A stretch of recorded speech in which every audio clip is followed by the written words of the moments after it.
Chicken keema तेल टाकणार आहे. तेल जरासं पण जास्त वापरतोय. त्यात आधी आपण हिंग आणि जिरं, मग टाकायचं हे बघा शहाजिरं, हे बडी वेलची, 3 हिरव्या वेलच्या, दालचिनीचे तुकडे, 2 लवंगा, थोडीशी जायपत्री आणि काळी मिरी. आपण क्रश धणे घातलेले आहेत, थोडेसे क्रश केलेले आहेत, त्यांनी जराशी टेस्ट चांगली येते जेवणाला. कढीपत्ता टाकलेला आहे, तमालपत्र टाकले आणि आता आपण कांदा टाकला. कांदा आपण परतून घेऊया.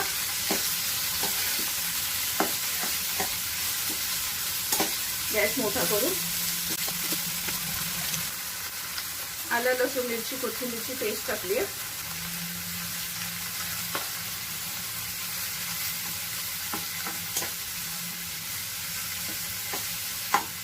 तो परतत आला की आपण ही टॅमॅटोची प्युरी टाकायची आहे.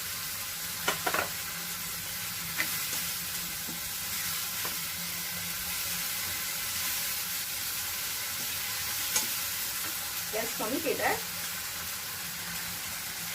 आता जिरे पावडर टाकलेला आहे आणि ही धणे पावडर टाकलेली आहे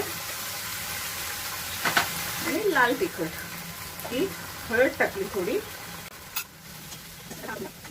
कांदा जरा मीडियम कापलेला आहे, बारीक कापलेला नाहीये. आपण कांद्याची प्युरी देखील करू शकतो, पण मग ते जरासं छान असं दिसत नाही, एकदम असं ग्रेव्ही टाईप वाटतं. थोडीशी काळी मिरीची पावडर, थोडी.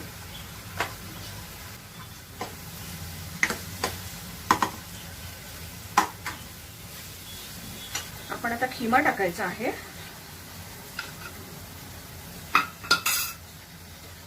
खिमा आहे ना पाण्यामध्ये ठेवायचा, जेणेकरून तो असा मोकळा होईल, त्याच्याशी गट्टे नाही होणार. थोडं आपण ह्याच्यामध्ये पाणी घालणार आहे आणि किमा शिजून देऊया. आपण 7 मिनिटं तरी ह्याला शिजून देऊया बारीक गॅसवरती. आता आपण चेक करूया शिजलाय का. बऱ्यापैकी शिजलेला आहे. आता हे आपण कांदा खोबऱ्याचं वाटण घालतोय, जे आपण मटणाच्या ग्रेव्हीला टाकलेलं. त्याची मी लिंक तुम्हाला माझ्या ह्याच्यामध्ये टाकेल डिस्क्रिप्शन बॉक्समध्ये. आणि गरम मसाला,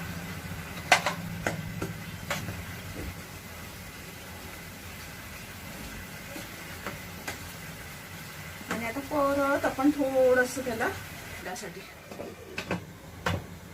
बारीक गॅस करायचा. आपण चेक करूया.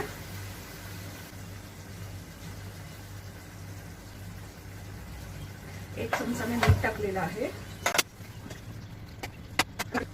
आपण कोथिंबीर घालूया. कोथिंबीर घालून आपण थोडंसं ढवळूया. खिमा तयार आहे. मला माझी रेसिपी आवडली असेल तर माझ्या चॅनलला सबस्क्राईब करा, लाईक करा, शेअर करा आणि तुमचे कमेंट्स मला सांगा. नमस्कार.